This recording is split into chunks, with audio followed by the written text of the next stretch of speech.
Covid, résidence principale et sous-location professionnelle, c'est le sujet de cette vidéo bilan 2020, les objectifs 2021, tout ça, c'est dans la vidéo. Salut, c'est Simon et Manu du site Acheter un immeuble, mais avant d'aller plus loin, cliquez sur le bouton pour vous abonner à la chaîne et recevoir tous nos conseils. Alors ici, vous voyez, on est dans un chalet à la montagne, on a profité des fêtes pour se rassembler en famille et pouvoir profiter de la montagne. Malheureusement, la montagne est fermée. On a monté les pistes avec nos petites jambes. On vous mettra quelques images, vous verrez. Mais c'est quand même magnifique de profiter de ce cadre. 2020, ça a été une année très spéciale. Il y a eu beaucoup de choses forcément. On peut que parler du Covid. On va vous dire comment on a été impacté sur nos locations, sur notre business immobilier. Mais il n'y a pas eu que ça, heureusement. Il y a eu plein de nouvelles choses, notamment dans cette vidéo. En gros, on va parler du Covid, on va parler de la résidence principale, on va parler de la sous-location professionnelle qu'on a lancée cette année, les premiers résultats qu'on a eu. Donc, restez bien jusqu'au bout. On aura des surprises pour vous. Alors, par quoi tu veux commencer? Moi, je pense que le plus important, forcément, le plus impactant et pour les gens qui nous regardent, ça a été le Covid. L'année dernière, on s'est lancé dans la location courte durée il y a 1 an et on a très bien démarré l'année. On en a parlé dans une autre vidéo. Si vous voulez voir l'analyse avec tous les chiffres du Covid, vous cliquez sur le lien juste ici. Mais en gros, ce qui s'est passé, on a commencé en septembre. Déjà, il faut dire un peu, on a commencé la courte durée en septembre et le Covid est arrivé en mars. C'est ça, donc on a bien démarré l'année. 6 premiers mois. Au début, vous savez, quand vous le lancez dans la courte durée, vous n'avez pas forcément de commentaires. Donc, il faut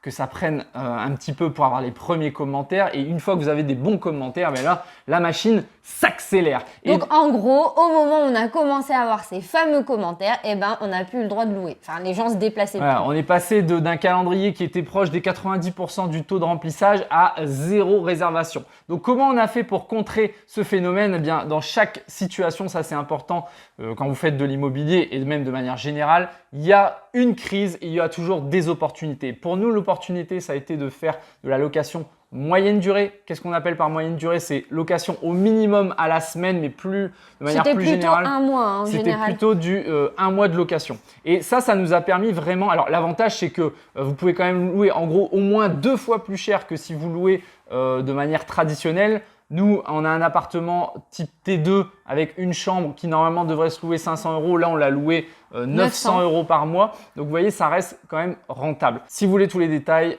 je vous invite à regarder la vidéo spécifique sur ça. Là où on n'en a pas encore parlé, c'est leur location longue durée, les 15 appartements que l'on a et qu'on loue à des gens comme vous et moi, j'ai envie de dire, pour la première fois, on a eu 3 personnes sur les 15 qui ont eu des retards de loyer. Alors, mais attends, avant de parler des points négatifs, on va dire, il y a quand même les points positifs parce qu'on était bien contents de les avoir, ces 15 appartements, et d'avoir mixé les stratégies de location pour pas se retrouver avec que de la courte durée et du coup en pleine crise. Exact. Si tu mixes les stratégies, forcément quand il y a une crise, peu importe laquelle, tu es moins impacté parce que tu es plus diversifié. Donc, on a eu ces 3 pour la première fois quasiment à quelques semaines d'écart, quelques mois d'écart, des personnes qui nous ont appelé, qui nous ont dit voilà, je suis en difficulté financière, ça va être difficile de payer le loyer. Donc, je vais être en retard. Je vais être en retard. Donc, qu'est-ce qu'on a fait? Tout simplement, on a proposé un échelonnement des loyers pour pouvoir tout simplement trouver une solution gagnant-gagnant avec nos locataires. On peut tout à fait comprendre que dans une situation comme celle-là, il y a du chômage technique, il y a du chômage carrément tout court. Il y a des difficultés à payer le loyer. Donc, on a réussi, tout est rentré dans l'ordre à l'heure où on tourne cette vidéo. Tout le monde a pu, en gros, en 2 mois, on a échelonné en 2 mois et ça a permis de ne pas avoir d'impact négatif sur ces locations. Moi, ce que je retiens sur ça, parce qu'on dit souvent, oui, les locataires, ils vont tout casser, ils vont pas vous payer. Moi, ce que je retiens, c'est que les gens étaient vraiment de bonne foi. Donc, c'est-à-dire que oui, ils avaient un problème temporaire, mais ils essayaient vraiment de trouver des solutions pour résoudre rapidement. Donc ça, il faut garder en tête que la majorité des gens est de bonne foi et veut payer son loyer. Exact. Deuxième sujet dont on veut vous parler, c'est notre résidence principale. Vous savez, On est du Nord, on a investi majoritairement nos appartements sur l'île et on a eu envie d'un peu plus de soleil, de se rapprocher aussi de notre famille. De mon côté, mes parents habitent dans le sud de la France depuis leur retraite dorée au soleil et du coup, on a vu les avantages aussi de la Côte d'Azur et donc on a décidé de déménager. Donc depuis le 10 octobre 2020, on est propriétaire de notre résidence principale. Pour la première fois. Pour la première fois, on a acheté plus de 5 immeubles et là, ça y est, on a acheté notre maison. La résidence principale, je sais que c'est un sujet qui intéresse beaucoup de monde. Est-ce qu'il faut acheter sa résidence principale et ensuite investir ou inversement? Voilà, nous, vous savez ce qu'on a fait. On a d'abord commencé par investir et ensuite on a acheté sa résidence principale. Mais je vous prépare une vidéo complète sur ce sujet qui va sortir dans quelques instants. Surtout, n'oubliez pas de vous abonner à la chaîne pour la recevoir. Ça, c'est la partie résidence principale. Mais on n'a pas fait que ça parce que vous savez que chaque année,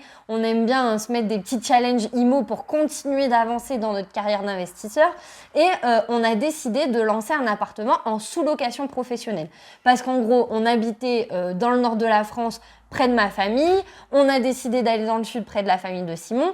Mais vous avez bien compris qu'on a tous nos apparts qui sont dans le nord. Donc, on voulait avoir un pied-à-terre dans cette ville, mais trouver un moyen de ne pas faire que des charges parce que ça coûte quand même cher d'avoir un loyer comme ça pour pas beaucoup l'utiliser. Donc, qu'est-ce qu'on a fait? On a décidé de développer la stratégie de la sous-location professionnelle, c'est-à-dire qu'on loue l'appartement à un propriétaire qui est au courant de notre projet de faire de la sous-location professionnelle. Quand on remonte dans cette ville, eh ben, on y va et on occupe l'appartement qu'on a meublé pour nous. Hein. Vous savez, maintenant on a une petite de 1 an, donc il est fait pour les familles avec du matériel bébé, etc. Et quand on n'est pas dedans, on le loue soit en moyenne durée, soit en courte durée. On le sous-loue en fait de manière professionnelle à une clientèle de passage. La sous-location, l'avantage, eh bien, c'est que on n'a plus besoin des banques. Hein. Clairement, nous aujourd'hui, on avait quand même pas mal, plus d'1 million d'euros de crédit bancaire. On n'est plus en CDI, on n'est plus tout ça, on est entrepreneur, on est à notre compte. Donc, à un moment, on sent que les banques commencent un petit peu à freiner.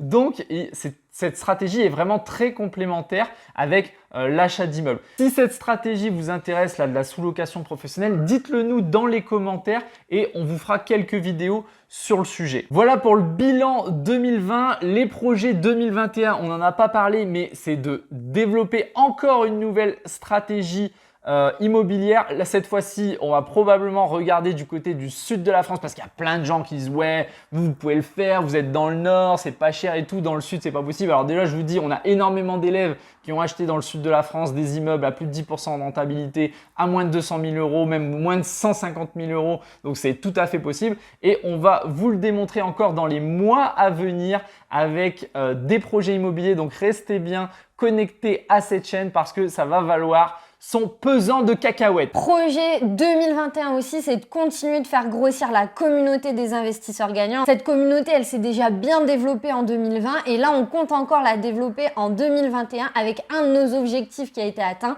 c'est de rendre notre formation éligible au CPF, donc c'est-à-dire qu'on est organisme de formation professionnelle et aujourd'hui c'est possible de suivre notre formation avec son CPF. C'est les heures de formation que vous accumulez chaque année en tant que salarié et que vous pouvez utiliser comme vous voulez pour vous former. Si ça vous intéresse le CPF, pareil, on vous met le lien dans la description. Et puis écoutez, nous on vous souhaite une excellente année 2021.